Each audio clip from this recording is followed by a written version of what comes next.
you should also be prudent. Kasi right now, kasi to be honest, we really don't know yet.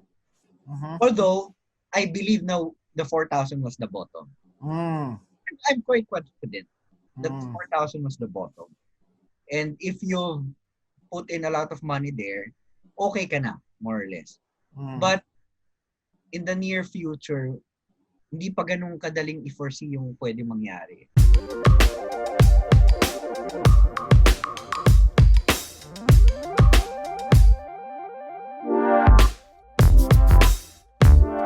Meralco, Aboitiz Power. Meralco. Rounding bottom, cup and handle. Cup and handle. PE ratio, price to book. P. Cut 5 million pesos or hold on to 5 million peso loss. Hold. CNPF, Purefoods. CNPF. Correction, consolidation. Consolidation. Bar chart, candlestick chart. Bar. REITs, preferred shares. REITs. Rental income or farmland for capital appreciation. Rental income. 1 million, saan mo lalagay? Stock o gym equipment? Both! parang doon ka nahirapan na. So, madaming pera pero malaki tiyan.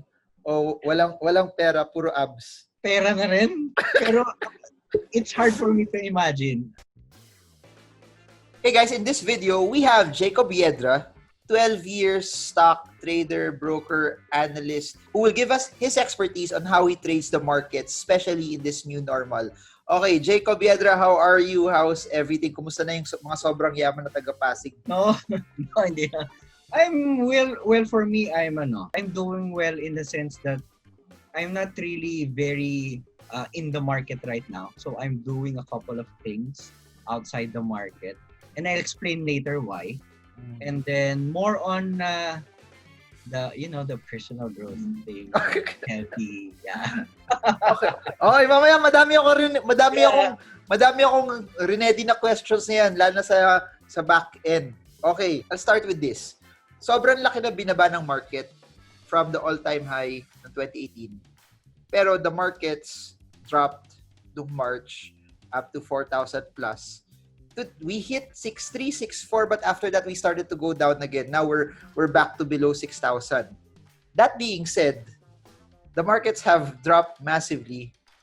What are you supposed to do? What are you doing right now? Well, I'll be honest. Right now, pretty much nothing. Because if you remember, I think the last time that you interviewed me and we had this video was during the height of ECQ. It was the day. It was right after the PSEI dropped the largest in historically.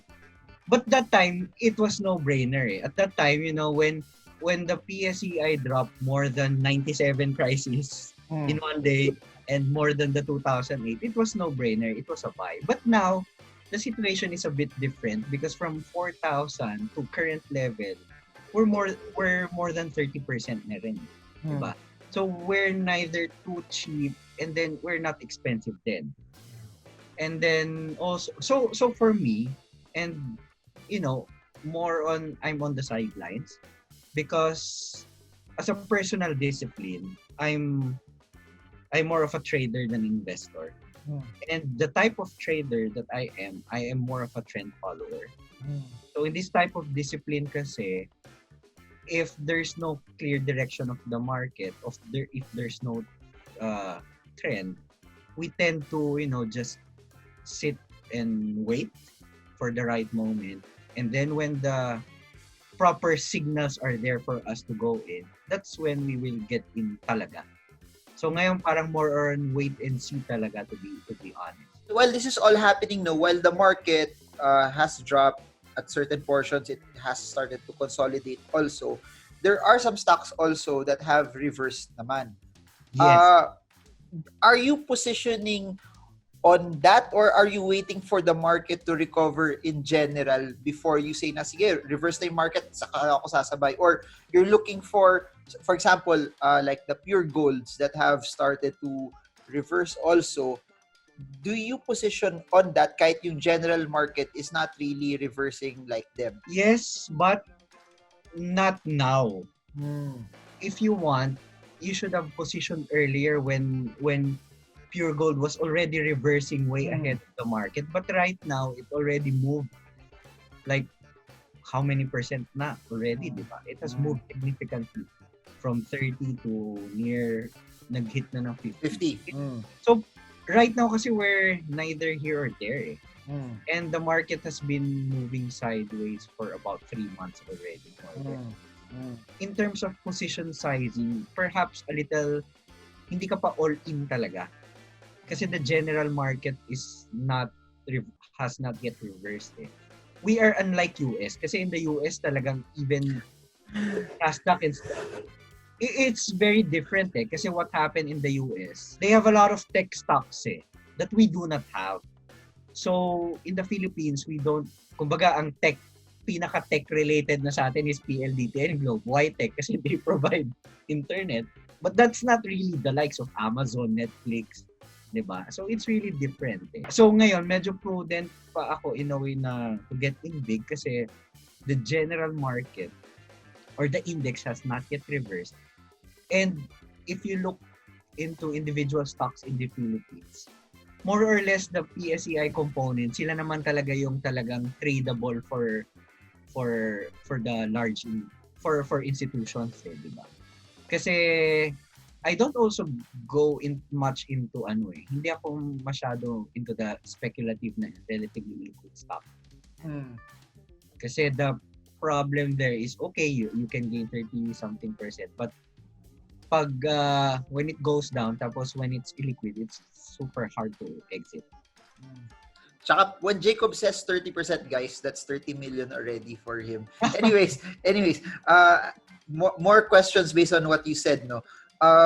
When you say that you are trend following and that you want to stay in cash, I always tell people one of the biggest traits na importante sa market is patience. And madami tao, especially pag online investing na yan, naka-impatient pag matagal, malaki yung cash mo, walang nangyayari doon. How long are you willing to wait? Just sitting on cash. And what are the disciplines that you're trying to do na para hindi ka ma-tempt na bumili na hindi mo kailangan bumili? Kasi ako lagi ko sinasabi, kung hindi mo kailangan mag-login, di wag ka na mag-login. So that's the best way to remove temptation. But what do you do? I know, of course I have to log in because I'm a stockbroker. Wala akong magagawa. But you know, one of my idols whom I really follow is Mark Minervini. If you're familiar with him. He has a book. Yeah. Yes, Okay.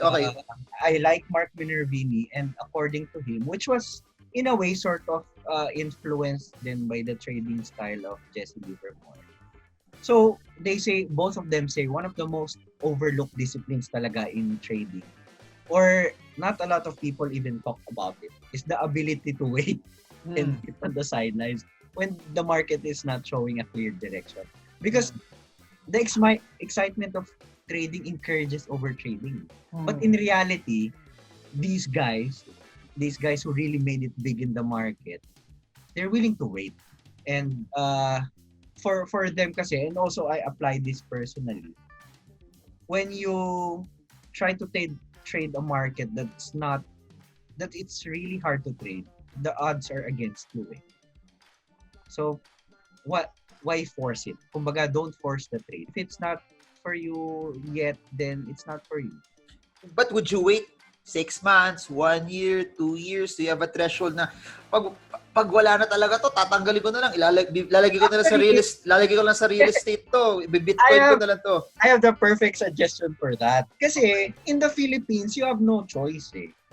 Kasi since we're not allowed to short, we're only a long-only market.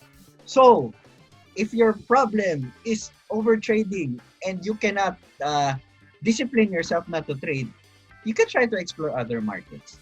Like you can learn Forex kasi Forex is like 24/7. You can do long, you can do short, diba? Or you can try US stocks or commodities. There are a lot of other alternatives kung hindi mo ma-resist yung urge. Pero if you're only in the Philippines, you have to resist the urge. Got it. And you have to listen to the likes of real estate tycoon Marvin, di ba? So, kasi I've heard maraming fire sale ngayon, di ba? So, you should also be prudent. Kasi right now, to be honest, we really don't know yet. Although, I believe now the 4,000 was the bottom. I'm quite confident that 4,000 was the bottom. And if you put in a lot of money there, okay ka na, more or less. But in the near future, hindi pa ganun kadaling i-foresee yung pwede mangyari. Kasi assuming we get the vaccine, there's the supply and logistics issue eh. How will you vaccinate like 50 million Filipinos? What are the logistics and supply problem to that, diba?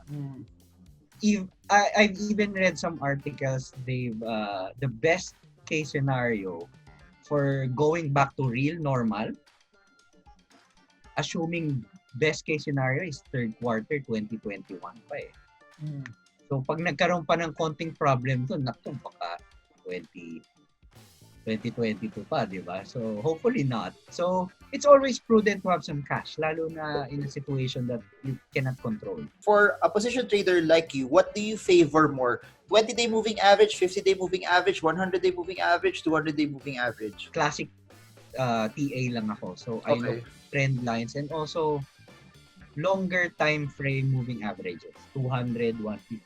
Okay, so this was the date that PLDT started to cross the 200-day moving average upward again.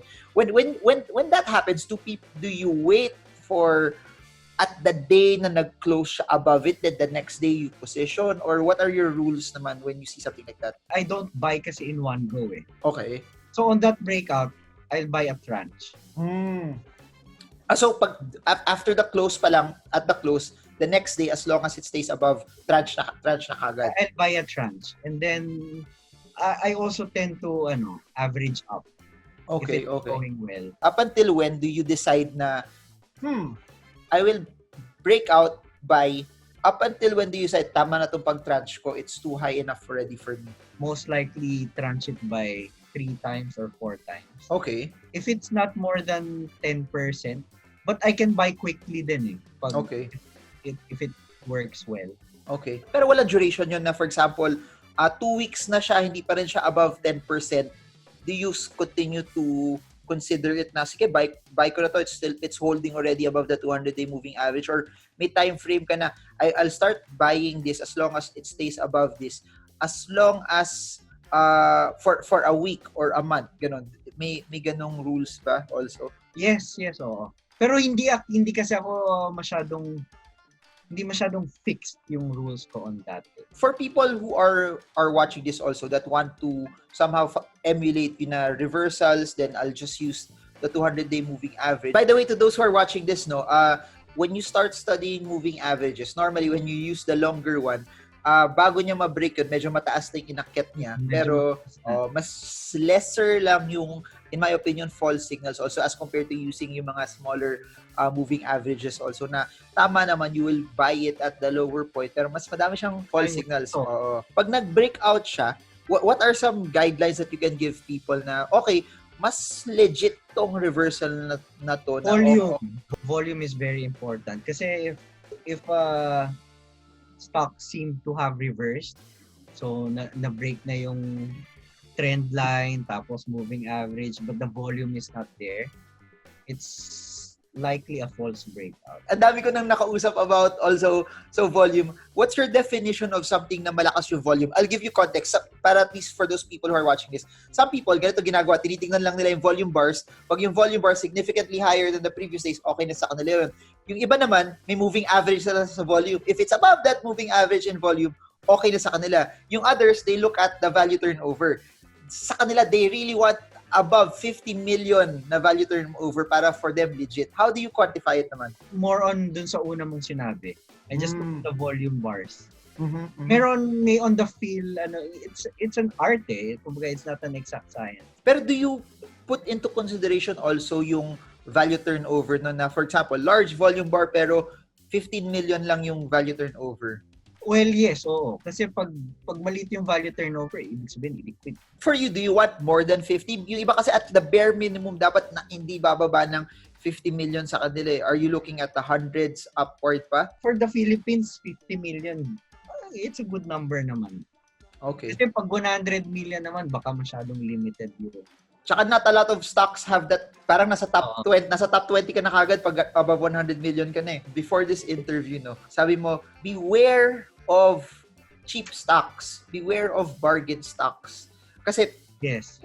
what does that mean? Especially right now na, bilhin nyo na yung market kasi mura siya. Is that what you're trying to say? Kasi may tendency tayo na parang porke bumagsak o makita mo ang baba-baba ng PE or price to book, automatically, without thinking, bibilin mo na kasi you think it's cheap. But it might be cheap for a reason. And it can stay cheap. Like, ako, for personal experience, I've encountered this dati pa. Ganda niya itong stock na to. One of the lowest PE in the Philippine stock market. Price to book of less than 0.5. It stayed for 3 years there. So, imagine mo, yung ibang stocks nagdo-double na. Yung hawak mo is flat or even going down. So, it must have been there for a reason. But there's nothing wrong. Like, Warren Buffett, di ba, invest in undervalued stock. Pero iba yung skill niya.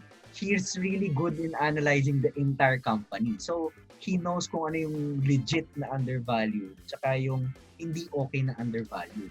Kasi pwedeng undervalued ka for some reason.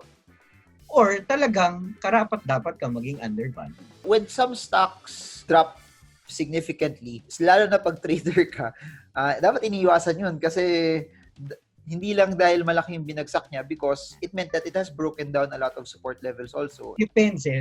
I know some people, they're very good in yung very short time frame ng trading. Kaya yon, but it's very, very selected. Not a lot of people has the, discipline and skill to do that. So for general, like me, ako, umiiwas ako sa ganun. I'd rather wait for a clearer signal than trying to catch a bottom or trying to catch a falling line. Nagre-reverse na siya. Pero Okay. pag nagre-reverse na siya, parang up na siya 10%, 15%. Parang yes. at the back of your head, sayang dapat binili ko to 8% ago or 7% ago kasi ngayon mataas na siya. Baka mag-profit taking na yung mga tao, bababa siya. What do you do to convince yourself na reverse na siya eh? Bibilin ko na siya kahit mahal siya and may risk. Hindi naman mahal, pero higher na siya and may risk also that those who bought nung oversold, baka sila yung magbentahan. Baka sila yung nagbebenta. Well, true. But for me kasi, number one, ayun yung gusto ko talagang iwasan kasi ayun yung nakaka-stress sa buhay natin. Yung sayang sana binili ko. As much as possible na ko iwasan yung I should have bought, I should have ganito. Kasi that's hindsight analysis already, number one.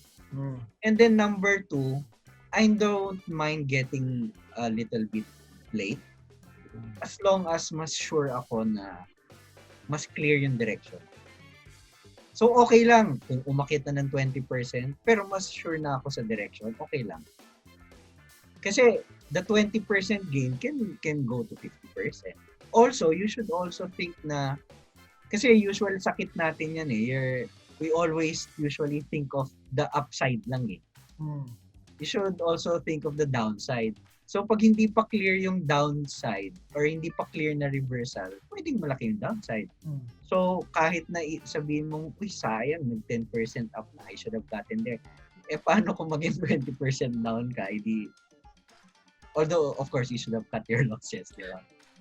But you should always also think of the potential down. I think that's also one of the most overlooked in trading kasi ang nature natin, we always think of what is my potential gain. But we should also always think of what can be my potential losses. Reversal. Buy above the 200-day moving average or buy above the 150-day moving average. The next day, pagkabili mo, red candle pierced below it. Do you cut agad or do you still hold? Depende. If it's a big volume tapos talagang mukhang reversal, I would sell some. Okay. Just to be prudent. Kung meron kang 100 shares, you said sell some, do you sell 20% of that, 30% of that 100 shares, 40% of that 100 shares? Depende siguro sa gravity nung Okay. reversal. Pag talagang Pag talagang solid na biglang bumalik, I may sell all. At what point do you say na sige bebenta ko na to lahat, talagang fake lang yata yung breakout niya? May pattern naman for reversal, fake reverse, fake na breakout di ba? Pag nag-breakout tapos parang the next day ganyan, di ba? So parang fake, di ba? How can you help people identify at the start pa lang mukhang breakout na to, mukhang hindi to tatagal or at the midst of it kala nila legit yung breakout pero they're already in the middle of the trade, nakaposition na sila tapos it's not going their way? What do you advise also to them? You'll do well when you try to trade breakouts on a uptrend market. Kasi when the market is sideways like this, pansinin mo, maraming the breakouts are being faded. Kasi the general market sentiment is not yet bullish talaga. So as a general rule, if the market is bullish and it's trending up, you can really highly likely mag-succeed ka if you're trying to trade the breakouts. Pero sa current environment, kaya nga sabi ko sa'yo, chill lang ako ngayon. Pansinin mo yung mga nagbe-breakout, na-fade siya By the way, for those watching this that are not familiar with the term faded, what do you, how can you laymanize the term faded to them? Pag nag-break, instead of the next day, it's gonna be followed by more volume, higher price, binibentahan. Kunyari, 10 peso resistance. Guys, imagine yun na lang to. Wala na akong lalabas sa chart. 10 peso resistance, breakout siya, large volume, nag-close siya 10.05. The next day, nag-close siya, high volume, pero 10.04. It's still above the support. What do you do? Above the support pa rin, pero hindi na large candle, large volume pa rin, pero it closed slightly above the support without any volatility. I'll observe it muna kasi hindi naman talaga nag-fall below pa ulit But it's na rin, you should be wary and be quick on your buy and sell or your sell trigger if it does not work well. Being in the market for more than a decade, any advice for two groups of people? Number one, yung mga taong ipit ngayon, what do you advise them? And then secondly, what do you advise about people that are making money right now? Problem din also when you're making money is you become too overconfident. Yes. Akala mo you're invincible na hindi ka magkakamali and then you tend to buy stocks na dun yung magiging downfall mo later on. So actually, you're very correct. Just to add on that. Halimbawa, if you started 2012 to 2016, that was fantastic, di ba? So parang feeling mo, sabi nga nila, bull markets makes a lot of people feel genius di ba? Kung ipit ka, kung talagang malaki na, and it's not advisable to cut losses na if you're like 30% down, di ba? Kasi number one, you should have cut your losses. If not, hindi naman advisable din for now to average down. Kasi you never know, baka lumaki pa yung losses. So for them to stay strong, well, to be honest, try to study, try to learn what did you pag-aralan mo, ano yung mali mo, and try to psych yourself na it can take time bago mo mabawi. Yung sa mga kita naman, like before you answer that, I have a follow-up question lang. You said 30%. Kunyari 30% pero 30,000 lang yung loss. Sell, hold. Depends sa finances mo. I mean, okay.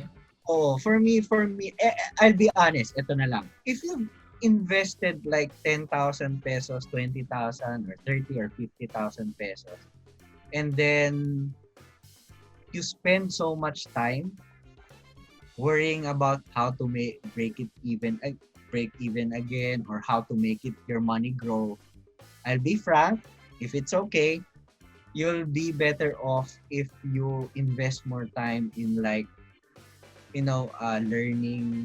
and focus on earning more. Kasi to be honest, for example, you're a very good trader. If you average 30% a year, globally, that's like fantastic returns. 30% a year, di ba? Nasa top tier ka na ng mga hedge funds in the world if you average 30% every year. So, assuming yung 10,000 mo, in 5 years, that's gonna be like 28,000 more or less. But in reality, yung 18,000 mo in 5 years, if you have a family of like 2 to 3 kids, that's like half a month of groceries, di ba? So, my point is, pag ganon, mag-focus ka muna sa personal growth and then earning more. Which is true, kasi parang if you're spending 80% of your time and effort trying to grow a 10,000 pesos, you'd be better off on trying to earn like 1 million and then saka mo nga yung pag-isipan paano mo kikitain sa stock market. There's one thing that I got from what you said also, and lagi natin sinasabi pa ulit-ulit dito, the stock market, in my opinion, is still a game of volume. It's still a game of volume. My opinion, I'd rather have 100 million earning 10% than 1 million pesos earning 100%. Same. I would, kasi even from a skill level, 100% is achievable, pero you can't get 100% every year. Hindi mo magagawa yun. Pero yung 10%, mas madali maulit yun. You can do that more and more and more. Oh. I like that. I share the same view. Back to the last part. Para sa mga taong kumikita naman ng pera, what do you suggest? Don't be overconfident and don't feel that porque kumikita kayo ngayon is you don't need to learn. Always keep on learning. Okay, ito yung nabangan ng lahat ng tao. Jacob Viedra, fast talk. Simulan na natin. SMA, EMA. SMA. Money or love? Both. Fitness or finance? Both Health is wealth and wealth is wealth. Bollinger Band, Parabolic, SAR. Bollinger. Breakout from resistance, bounce from support. Break from resistance. PLDT, Globe, Dito. Globe. Dito now. Dito. Who will do worse? Airline stocks or oil stock? Airline. Meralco, Aboitiz, Power. Meralco. Rounding bottom, cup and handle. Cup and handle. PE ratio, price to book. PE. Cut 5 million pesos or hold on to 5 million peso loss. Hold. CNPF, Purefoods. CNPF. Correction, consolidation. Consolidation. Bar chart, candlestick chart. Bar. REITs, preferred shares. REITs. Rental income or farmland for capital appreciation. Rental income. 1 million, saan mo lalagay? Stock o gym equipment? Both! parang doon ka nahirapan na. Parang doon ka nahirapan na. Ako you know, fitness is my passion. Also, both are my passion. Stocks. Sige, stocks. Madaming pera pero malaki tiyan. O walang pera, puro abs. Pera na rin. Pero it's hard for me to imagine. Okay, so thank you so much, Jacob Viedra. Ang hirap ng tanong mo! Para mas nahirapan ka pa sa fast talk kesa Ang hirap!